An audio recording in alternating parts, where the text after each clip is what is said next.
Hello everyone and welcome to the seminar. Please keep your microphone and camera off during the presentation. At the end there will be a 15-minute session for questions. Now Professor Javier Merino from Universidad Mérida will introduce our speaker. Okay, so thank you very much for staying in this new seminar of the Red Latinoamericana of Físico-Química Teórica. Today, Huziel will talk about some very interesting topic. And let me introduce Huziel. Huziel did his undergraduate work in the Universidad Autónoma de Sinaloa in Mexico. There on, he moves to UNAM, and he worked in the Institute of Physics of with the Professor Ignacio Garzón. And when he finished the PhD, he moved to the Max Planck Institute with Professor Alex Tabchenko. And right now, he's still working in the Max Planck, but he's working with Professor Klaus Robert Müller in the Technical University of Berlin. Okay, so thank you, Huziel, and Público Estudio. Thank you very much for the introduction. And just to just clarify, since already last year I moved to officially to the Technical University of Berlin, and in particular I'm in this branch, which is the sub branch between the BASF company and TU Berlin, so which is called BASF. And yeah, I'm in those two institutions at the moment. And okay, well, as the title says, I will talk about mainly about the potential applications of machine learning to compute actually measurable or quantifiable quantities, variables such as the molecular interactions. So, and for this, it's very important to, for example, if we want to generate predictive simulations, that means that the force fields or the potential energy surfaces that we are using for describing these systems, they have to be very accurate. And in the ideal case, well, this any machine learning model has to keep the same accuracy as the reference calculation could be DFT or any other wave function method. And in particular here, we focus on the interplay between these potentials, the machine learning potentials, and how nuclear quantum effects can enhance and lead certain type of dynamics and interactions. So first, I will try to talk about the details. What does it mean, these predictive simulations? Well, the idea is that any calculation that we have has to be comparable to some experimental results, and this is known as spectroscopic accuracy, meaning that, for example, if we compute the vibrational spectrum of a certain system from molecular dynamic simulations, well, it has to be comparable one-to-one to the spectroscopic measurements.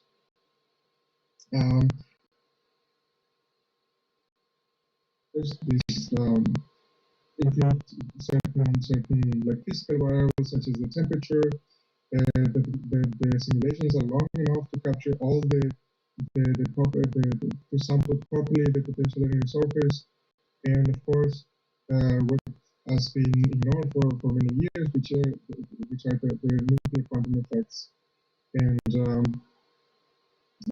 nuclear quantum effects, I mean the localization, to moving away from this from this idea that the nuclei in simulations are just like point particles, but they are a distribution, so they have a volume, and these are known as this property of those nuclear quantum effects. But I guess the main contribution will be always the reference level of theory that we are using. So the better the level of theory, of course, the better the prediction will be at the end. So what is the general overview of the field of these applications of computational calculations? Well, we usually use these very accurate calculations or level of theory tasks, such as ab initio for medium size molecules to crystals or materials. But as soon as the molecule starts getting more and more atoms, then it becomes very complicated. So we have to move to force fields, and in particular to these mechanistic force fields.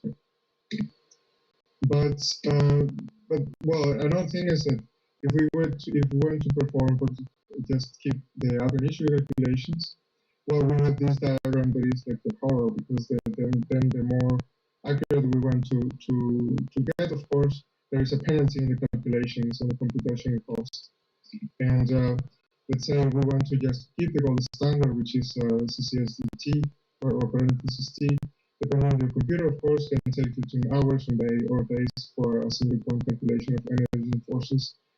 But something more modest will be DFT, which of course is much cheaper. It scales better with the number of electrons and bases. But what about if we want to combine these ab initio calculations with molecular dynamics to get very accurate or predictable or predictive simulations? Well, here the idea is that in order to get converged thermodynamics, we need a lot of steps, depending on the system, of course. But in general, we need on the order of 10 to the 6 integration steps of the equations of motion, and then this multiplied, of course, by the cost of each ab initio single point calculation. Then, if roughly each calculation, if the system is quite complicated and we need 10 seconds for single point calculation, then we will need that on the order of 100 days, which is already very prohibitive. But then the answer, of course, from the title, you can guess that machine learning can help here. And in general, the great promise of machine learning in this kind of applications is that what here is a diagram more or less of what similar to what I showed at the beginning. But then there is always as we move from ab initio to force fields, there is a penalty in accuracy, and of course, but then what does it? So what promises the part of machine learning on this kind of simulations is that we can keep the accuracy, similar accuracy to ab initio, but we can obtain similar scalability as the normal mechanistic force fields. Hence, we can actually perform very accurate simulations of even like really big like molecules and still keep the accuracy results. Now, so with this like overview of the problem, I want to introduce quickly what is the idea of machine learning. Well, first of all, there are like several like sub-branches of machine learning or fields. One is the supervised machine learning, which means that when we have the labels of the property, for example, we have the coordinates of the molecule and we have the energies and forces. So here the labels are energies and forces. And of course, we can perform regression, which will be, for example, fitting the potential energy surface, or even perform a classification task. Unsupervised machine learning, it means that we just by using the features, for example, the coordinates of a system, we can actually perform some kind of calculation. And with this, for example, we can cluster certain atomic environments, and so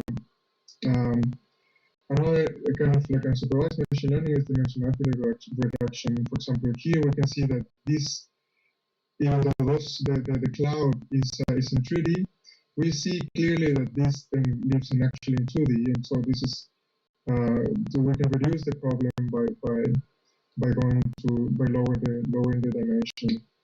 And of course, there is another part which is the active learning or reinforcement learning, which is like self-feeding new information in the system.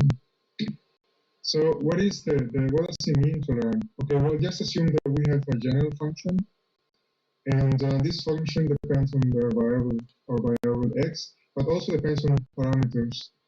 And these parameters, well, here what is the function f? Well, the function f can be our machine learning model, which could be a kernel method or could be just a neural network. And in here, of course, this function has its trainable parameters, which in the case of the kernels, we will have the alphas here are the trainable parameters, while in the neural networks are all the weights in the neurons. And there is another thing that is the hyperparameters. Those are not trainable. And those are decisions that we take on the system. For example, in the case of neural networks, a hyperparameter will be how many layers we will put in our network, or what kind of layers and for activation functions and so on. So now let's assume that we have certain some distribution of data that we want to fit or learn. So we can initialize this data, the trainable parameter to a random value, and then we can just without doing anything, we can just evaluate this function, and then we can compute, since we know the label, we can actually compare we can have an estimate of the error, how much deviates my model from the actual ground truth, which will be the blue dot here. So based on this, we define this error function, and with this we construct something that is called the cost function, which will be our ultimate target to optimize. So with this functional form, for example, we can just look for the data that minimize this function. So with this, we find the optimal values of the data, and then that will be our optimal value. But now there's another quantity, which is the hyperparameters that we have to look. In the case, for example, if we have Gaussian kernel ridge regression, which is kernel method, this hyperparameter will be like the width of the Gaussians and so on. And so, but now what is the procedure here?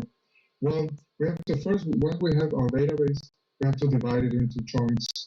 And one will be the training data to find the optimal parameters. Then our validation, which will be the set of data that we will use just to look for the optimal parameters in our system. And of course, at the end, here's the basic description. And but at the end, once we found the proper parameters and the hyperparameters, we need to assert the accuracy of the system of our model. And for this we use actually the test data, the unseen data. And this is to compute actually the generalization error, which means that we're actually testing how much the system learned by testing in unseen data. So with this, we just evaluated our function, and then we have a certain amount of error, certain error. And with this, we can construct something that's called the learning curve. So we can add more and more data. Then we will have this kind of curves. And here we can already see a pattern that, it's conversion to a certain value, this function, the error. And this is actually called the learning capacity of the system, which means that it doesn't matter how much data we put into the system, we cannot go lower than this actual value. And this actually, the learning capacity is related to how flexible the model is. So for example, in our network, how many layers do you have, how optimized those layers are to your certain problem, and so on. So now, let's with this idea of what machine learning is, let's move to the actual application. So recently we published this chemical review where we condense more or less the state of the art of the field, and what is relevant from here is that with this perspective of how what has been done up to now, and in one of the sections we actually list what is left to do. So now we have certain errors in certain data sets and some benchmarks. So now what is missing? And so in this paper we list this what it will be the next step or the next generation of machine learning force fields.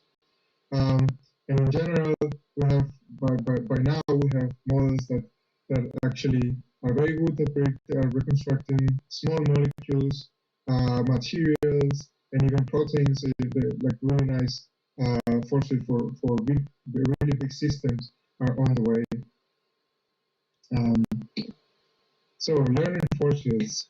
Well, first of all, here I would like to thank my collaborators and mainly Professor Kachenko and Professor Mueller, as well as my colleagues from TU Berlin and also from Mexico, and in particular to my team. Okay, in the group we have developed two methodologies. One is the kernel methods, and another one is the based on deep learning. Today I will focus on kernel methods given the task at hand. So every time when completing when trying to learn or reconstruct a force field or to generate a new machine learning model, we have to fulfill certain physical properties to be sure that whatever the model learns and predicts is physically valid. So the first thing, and that is not necessary but is actually very desirable, is that the system is global, which means that it has to keep the global nature that comes from the actual quantum problem. So it has to be energy conserving, and it also has to be permutation invariant, from meaning atoms of the same type has to be the energy has to be permutation invariant.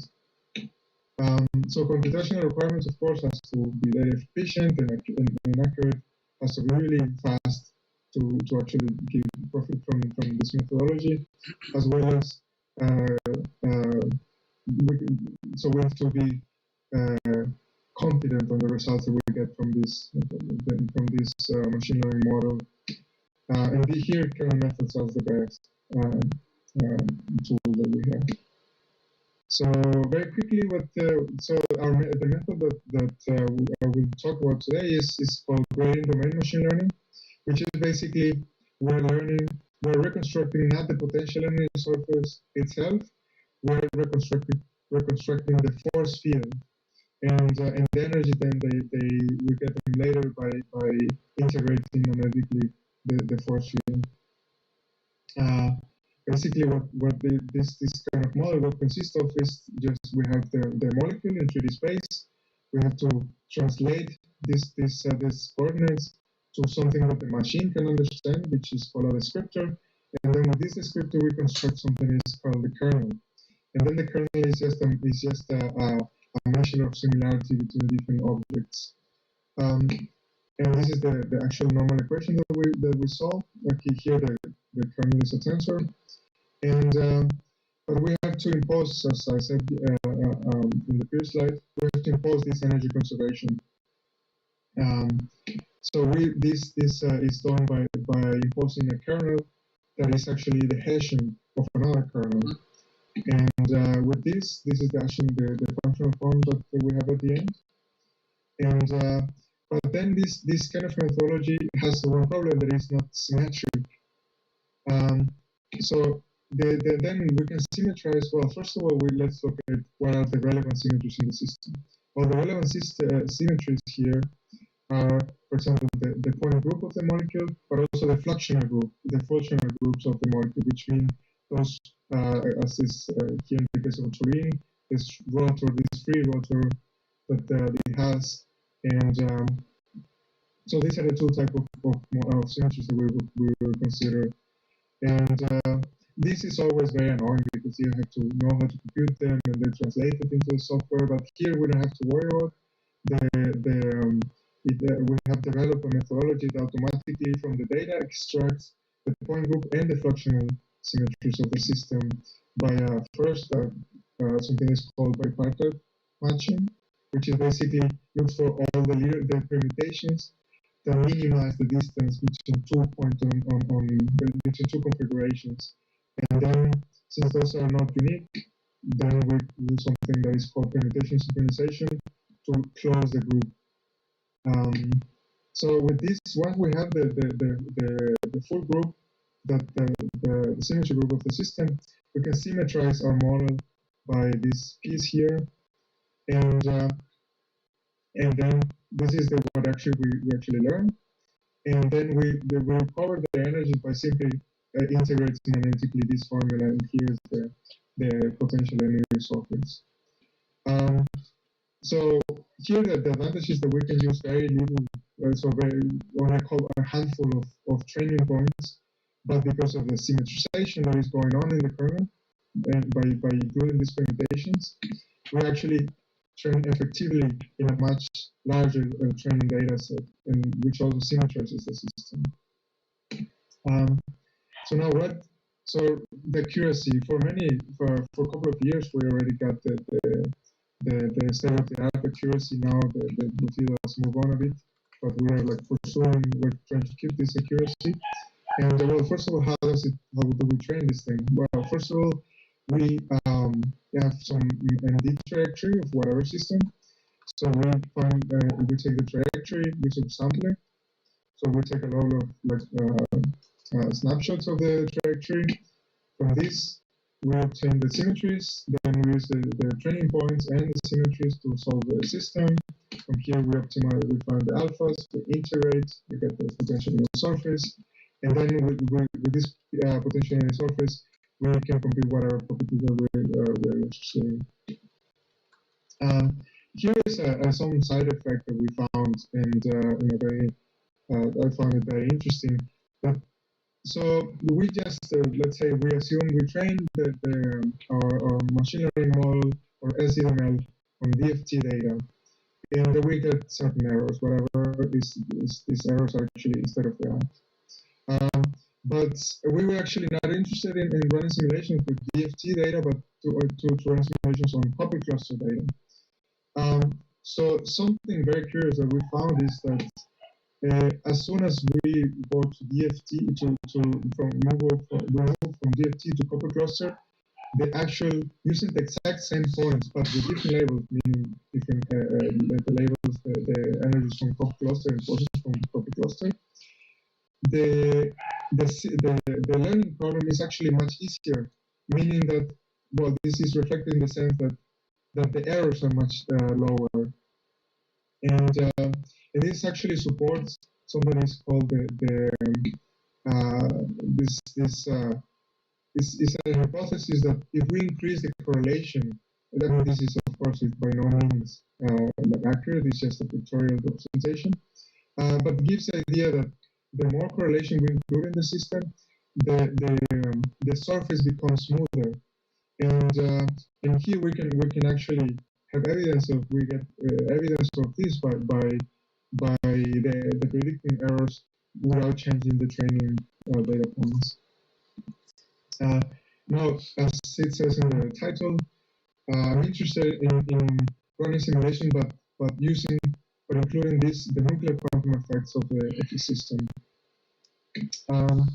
Well, what does it mean?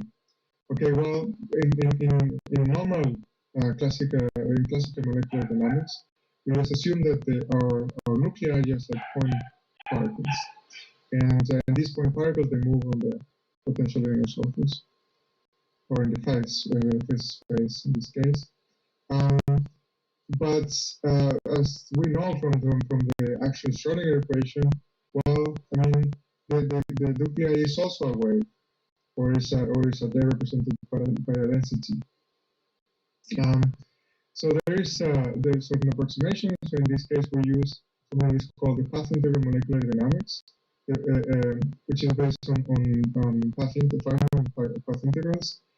And this is an approximation in which it tries to mimic the quantumness of the particle by substituting the point-like particle by a ring polymer of p copies of the system. And here the isomorphism is that as when the number of copies goes to infinity, we recover the full quantum problem. And I mean, this looks a bit not straightforward to grasp, but actually it comes from can be you can get it from the mathematically.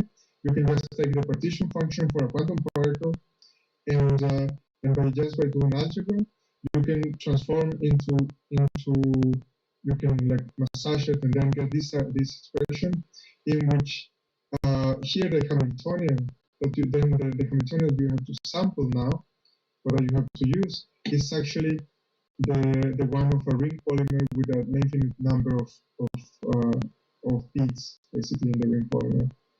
And so here actually, see, this is actually the Hamiltonian, where the only extra part is this part, which is the spring that joins that pulls together all the copies. So yeah, this is in general the framework that we will use to include the quantumness of the nuclei. Here, how much something that often I get asked is that how large has to be P to actually to capture to converge the simulations. Well, surprisingly, it's not that big. It's there depending on the approximation that you use, but in general, if you even use 8 bits, you already get quite okay results. But if you use 16 or 32 on that range, you already get some really good results. Or more than that, you don't actually get much, unless you are very low temperatures. So this is actually this property, this nuclear quantum effects is actually really like highly relevant in many processes in nature. For example, the diffusion of hydrogen in water is highly relevant for this. Only by including these nuclear quantum effects, you actually can recover the pH of water. And see, if you, for example, if you do MD simulations, if you compute the pH of water just by running classical MD, you actually get the pH of bleach, which then will not be very healthy to drink. It actually is sold offline from Michele. But then there's multiple processes in proteins also depends on this. Of course, the hydrogen bonding is highly dependent on this kind of delocalization. And then by running this kind of simulations, you get into all kind of interesting behavior. For example, if you have 2 oxygen and they are sharing a hydrogen, so if you compress it, then the shape, the effective shape of the hydrogen becomes like an oval. Or if you separate them, then you get like a peanut shape like hydrogen. So this is actually very interesting kind of phenomena that you can recover from this kind of approximations. And of course, so that's the top title of the talk. Well, what we found here says that by including this nuclear quantum effects, well, actually certain very interesting things happen intramolecularly or intermolecularly. So here's some analysis that we perform in order to understand not so much the physics or the chemistry of the problem, but we wanted to know what the system, what kind of interactions the system is learning. Okay, before moving to going to that direction, this is it is always useful to see what is actually how path integral MD looks like. And here's this keto monomer height. and this is the PS, the potential energy surface. And but here you can get an idea of actually how the system looks like doing molecular dynamic simulation. And even though you can see that mostly the hydrogen, of course, are like they have like these little blobs like moving here and there, and but also the in a less like fancy manner, the hydrogen and the carbon, they are also like doing the localizing in a much in a less extent, but still highly relevant for many processes. So here is the so now the going back to this of what is actually captured by these machine learning models. So we performed like several experiments, and then we come out with these three examples here: the aspirin and the fluorine. And later, I will talk about dispersion interactions. Well, first, let's analyze this N2 pi interaction or N2 pi transition in aspirin. So, well, a couple of years ago, we performed some simulation just to capture the thermodynamics of the aspirin molecule. And something that we found is that by performing classical MD, we have this kind of like sampling of the space. But as soon as we turn on the nuclear quantum effects, we actually got a very different picture, which is that the aspirin localizes globally. And this is actually the global minimum of aspirin. And by looking at the literature, we actually saw that, well, the main interaction responsible for this global minimum is actually this transition, the N2 pi transition, which means that you take, in simple words, the lone pair of the oxygen actually those electrons or the charge distribution in the oxygen, they move to an empty, to an occupied orbital in the vicinity, and in particular of the carboxylic group. And this N2 pi transition is the one that stabilizes this delocalization of electrons into an empty orbital, actually lowers the energy of the system in such a manner that this interaction is quite strong, and then is the one that produces this global minima. But then, so if we go back to this slide, we can see that, well, I guess our first hypothesis will be that, okay, something is going on, that the nuclear quantum effects somehow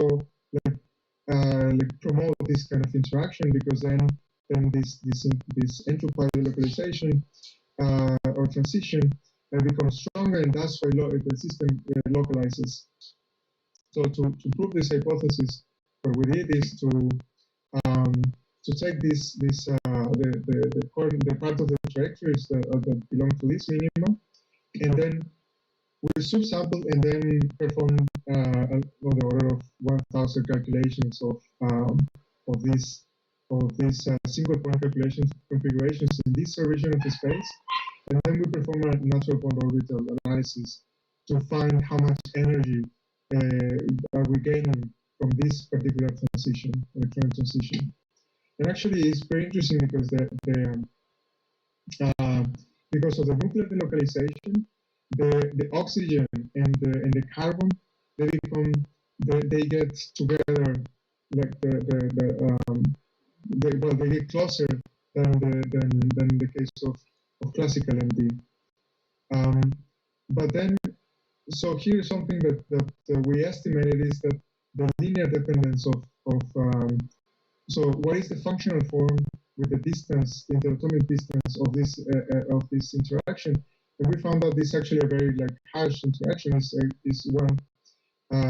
r to the minus 11, the way this thing grows. So it's very intense. The growth doesn't matter that the distance that they get closer to each other is really small. So then, just as a reference, this is the energy reaction path. So this is just like solving the PS and the minima around the minima. And so here we present the orbitals corresponding to this transition, and we actually see that in the case of P and B, that the actual transition or the population of this orbital is actually larger than the other ones. And energetically, actually, we found that the maximum, like here, this point on here on the top is around like 1.7 larger than the largest value obtained by classical energy, which means that it is that the actual the classical well, the quantum effects in this system actually gives considerable enhancement of the interaction energy, which then we think is the responsible for this localization of the aspirin dynamics. And so something that we like to phrase here is that because so the nuclear quantum effects, they induce this nuclear delocalization, but indirectly by inducing all these nuclear delocalizations, so globally the system can localize, meaning that as in the case of aspirin, that this atomic delocalization generated that the system at the end stays in the global minimum. Another example is the Turin molecule. Since very early paper publications was reported that the rotor in the methyl in the Turin is actually a free rotor, and but then we decided to do some simulations just to study the effect of the multiple quantum effects here. So by performing this classical simulation, we found like normal free rotor states. But once in a while, in even in the classical simulation, we get these localized states of the rotor, which is a bit weird because there was no evidence on the literature. But also, if you compute the barriers, the energetic barrier of this rotor is really low on the order of calories. But then, yeah, so this is a bit odd, these localized states. And then we perform these quantum simulations, and we got a very different picture of the rotation dynamics. And this actually means that all the bright spots means that the system is rotating and then localized for a fraction of time and then continues rotating. So if we perform the histogram, you can barely see it, but only on the raw histogram you can actually appreciate this kind of dynamics. So what is going on here? Well, first of all, we have to see what the nuclear quantum effects impose into the system, into the molecular configuration. Well, if we measure the distance between the two carbons near the methyl group, we get this, that the nuclear quantum effects, of course, delocalize the bond. But also, there is a very slight shift towards larger bonds. This is called the quantum dilation of the interatomic bonds. So what happened if we, for example, well, this is the actual PS of the rotor, the unconstrained. So if we fix the length of this bond that is here close to the methyl group, and we shorten the distance between them, and then compute the restrict optimization, the restrict PS, we start seeing that the transition state starts growing in like getting like higher and higher energetically, and at some point, instead of we move from a 6-fold PS to a 3-fold PS, and still for let's say for when we have this PS, there's still the barrier is only 0.2 kcal. It's not that much. It's not that much. But if we analyze what is the maximum values of that this bond can get in simulations, well, it goes from 1.3 to 1.6 angstrom, which is a bit larger than this. And then if we compute the actual barrier at this point, then it's comparable with the thermal energy, which explains then the localization of the rotor. But of course, this is only a transient state because it's an interplay between kinetic energy and potential energy. But then the nuclear quantum effects basically hinder the rotor.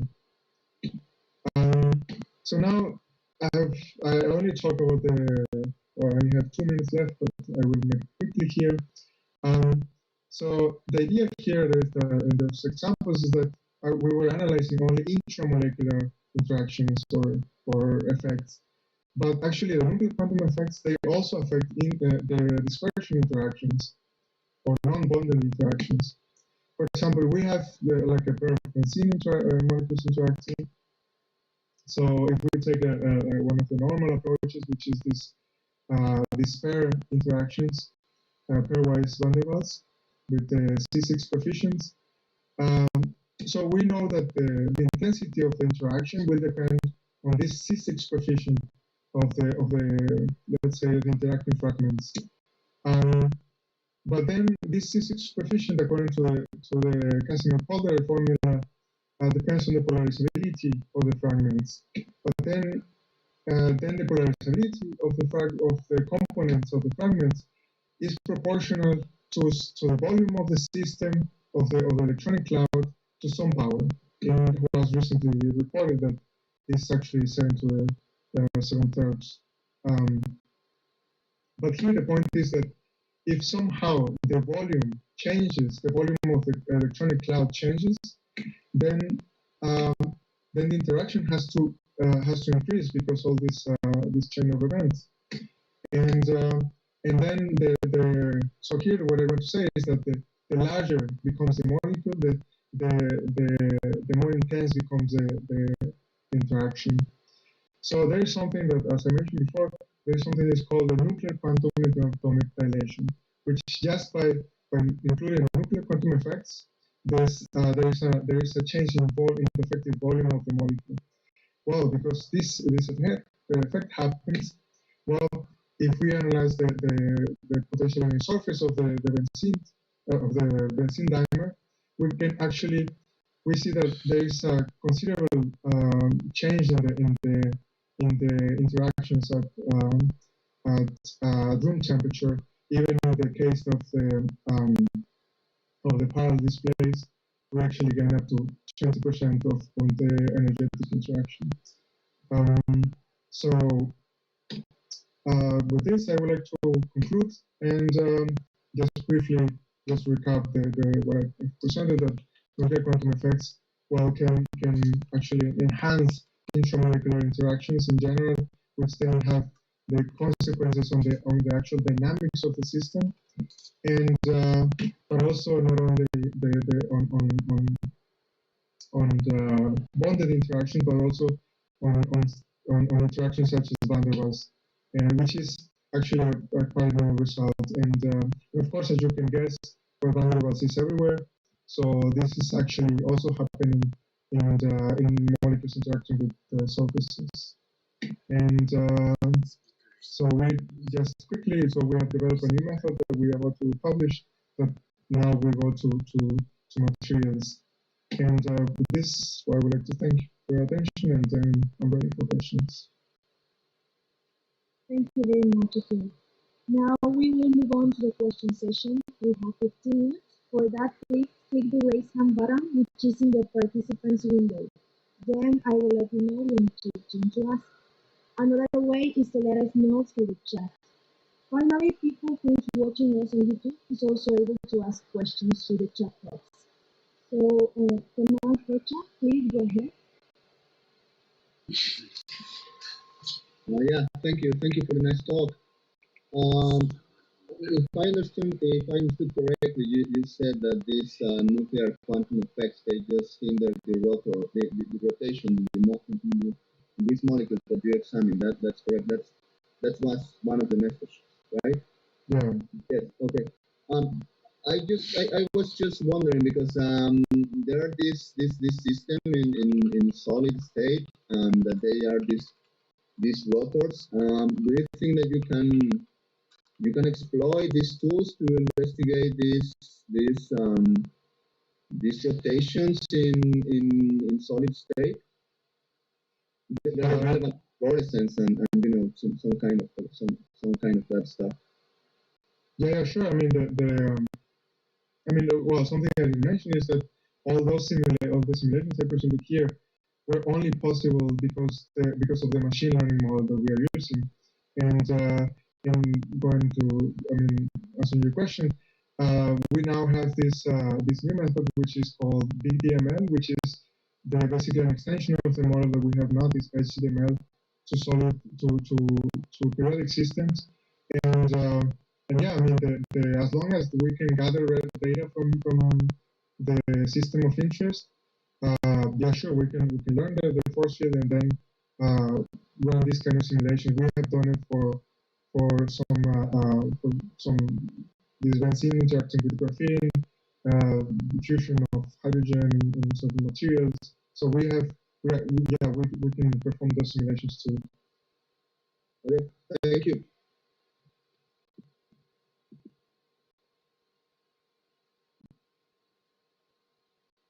Is there another question for the audience?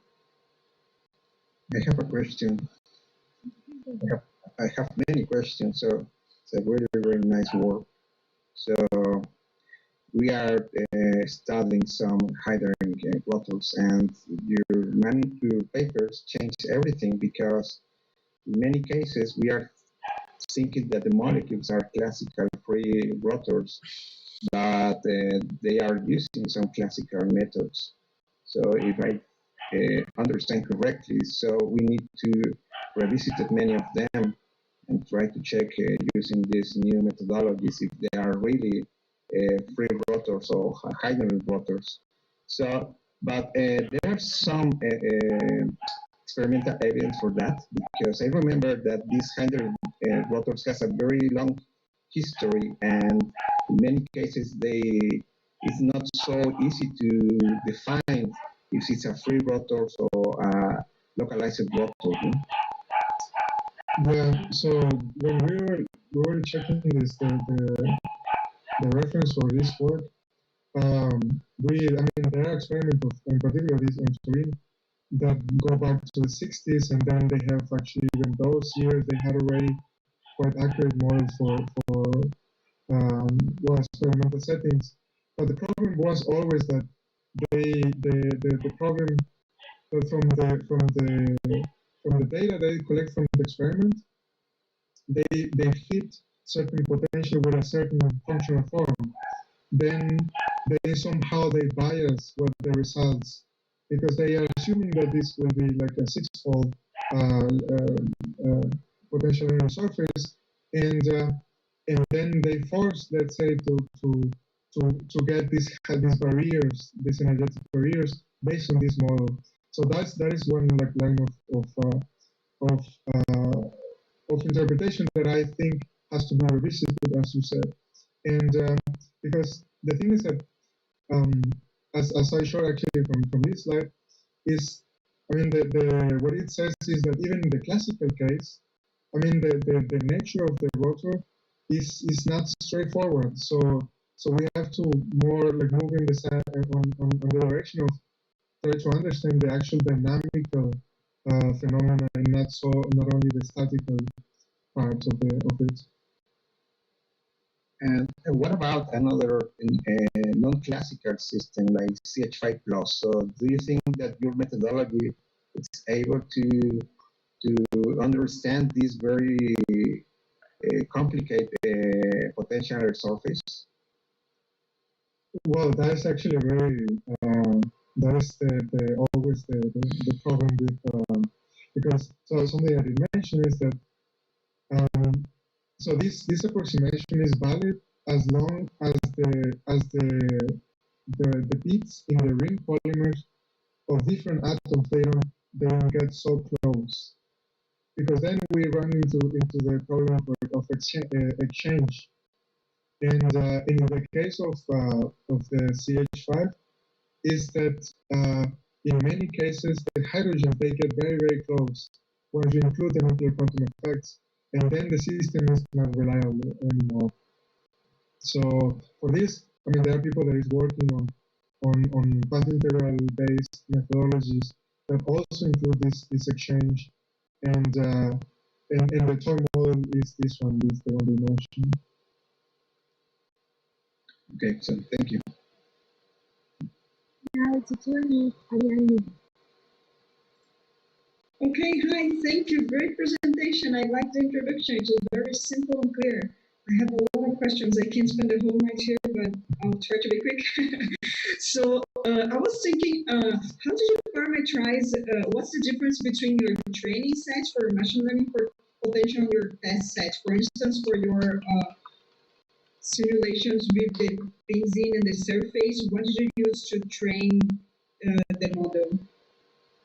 Well, we usually, in this particular model that we use, is we always run like a short molecular dynamics simulation using ab initio.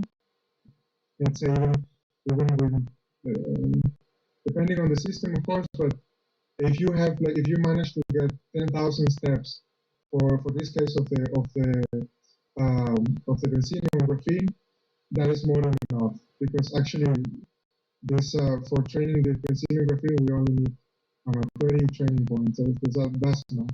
But for molecules, because of the functionality, it depends on the size on the type of molecule, but on the order of 1,000 points, training points, that's enough. So whatever else that you have from there, that's you can use for testing. Okay, so usually needs like 1,000 points for training the system. Yeah, again, depends on the system, but for molecules, on the order of 1,000. For materials, it's actually much lower than that, less than hundreds. Okay, see, nice. And then when you actually run the simulation, the difference between running the ab initio simulation and your machine learning potential is that in machine learning, you are just feeding the configuration to the trained machine learning, and then the calculation of the energy should be much faster for each time step. Did I get it right? Can you repeat it? Okay, sure. I'm trying to understand how your machine learning potential calculation is integrated in the simulation itself. Okay, so yeah. Each time step, instead of doing QM calculations, expensive QM calculations, you're actually just giving the coordinates of the system to the machine learning and getting the energies. Yeah. So okay.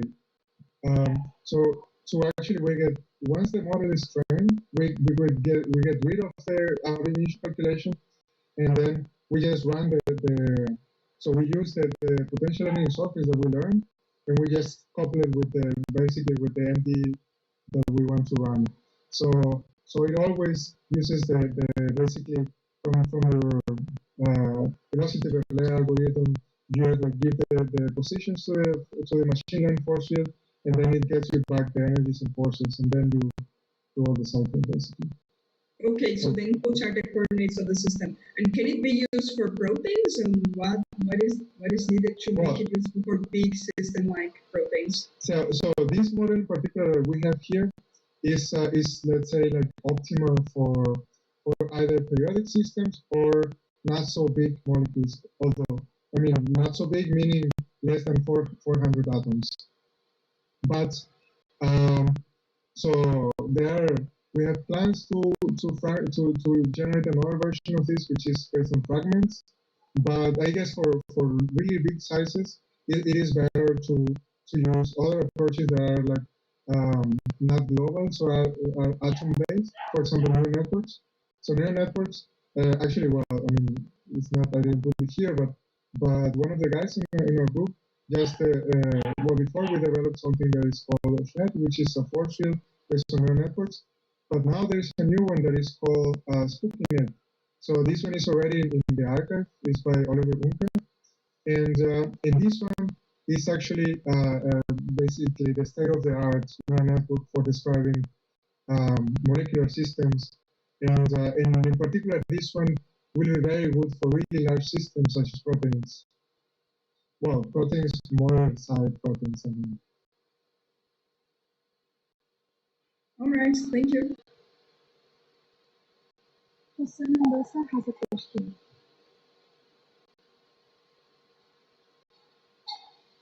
Hello there. I just have a quick question about the model capacity. So I was wondering if you were able to calculate some of the model capacity for optimal capacity and how the underfeeding zone or overfeeding zone will behave, and what will be the optimal capacity for your training. Because it seems that it's a very useful thing, but yeah, I always, every time, I'm a fan of machine learning and all that, but I always try to think about this statistical learning theory, right? That you can quantify the model capacity and see if you are doing a good job. And because you can always do the approach of try your best and learn as you go. But I wonder if you were able now with your experience quantify the model capacity of your system. Well, there is the thing with this, for example, all the results from statistical learning theory, there are very few models in which you can actually quantify this kind of learning capacity. So in general, it's done statistically, and and this is done by basically by playing the game of trying to monitor the overfitting of the model. And in the case of, I mean, there are like several tools of, in the case of, for example, of kernels, you use like some regularization in order to not overfit. But at the end, always by using this the validation data, you can more or less get an idea of how good is your model or not. And in the case of neural networks, there are like several manners to not overfit your potential learning surface. But at the end, what you always like trying to monitor is this generalization error, because it's the one that tells you how does your model perform on unseen data. And so there is actually, I mean, you can work it out mathematically that the error that you have on unseen data gives you a really good picture of the generalization. And this is actually this value here will give you a really good idea of what is the full learning capacity of the machine learning model. Yeah, sometimes that can go up, so that's why I always wonder about that. No, but the generalization error is different. The generalization error is it's the one that gives you the full picture. So it always goes down as long as you are doing the things correctly. So yeah, so it's yeah. I mean, it always goes down with more data, basically.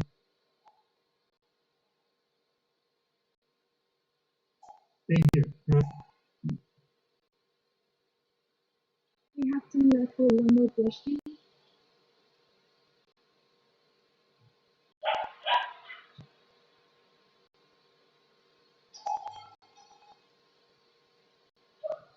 Well, so one more time, we thank our speaker, Dr. Huziel Sauceda, and the entire audience for joining us today.